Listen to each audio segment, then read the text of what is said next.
কোটা আন্দোলনের সহিংসতায় নিহতদের স্মরণে মঙ্গলবার একদিনের রাষ্ট্রীয় শোক ঘোষণা করা হয়েছে। সোমবার প্রধানমন্ত্রীর কার্যালয়ে মন্ত্রিসভার বৈঠকে এই সিদ্ধান্ত হয়। সভায় সভাপতিত্ব করেন প্রধানমন্ত্রী শেখ হাসিনা। মন্ত্রিপরিষদ বিভাগ এ তথ্য জানায়, এর আগে কোটা সংস্কারের দাবিতে শিক্ষার্থীদের লাগাতার আন্দোলন শুরু হয় ১ জুলাই। ১৫ জুলাই ঢাকা বিশ্ববিদ্যালয়ে শিক্ষার্থীদের আন্দোলন ঘিরে সংঘর্ষের পর বিক্ষোভ ছড়িয়ে পড়ে সারা দেশে। পরদিন থেকে ঢাকাসহ দেশের বিভিন্ন জায়গায় হামলার, সংঘর্ষ, সহিংসতা, ভাঙচুর, অগ্নিসংযোগ ও হতাহতের ঘটনা ঘটে।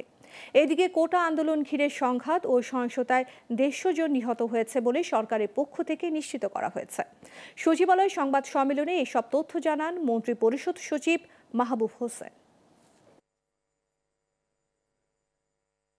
আগামীকাল দেশব্যাপী শোক পালন করা হবে এবং সেই শোক পালন অংশ হিসাবে কালো ব্যাজ ধারণ করা হবে এবং মসজিদে দোয়া, মন্দির, গির্জা, প্যাগোডায় প্রার্থনা করা হবে।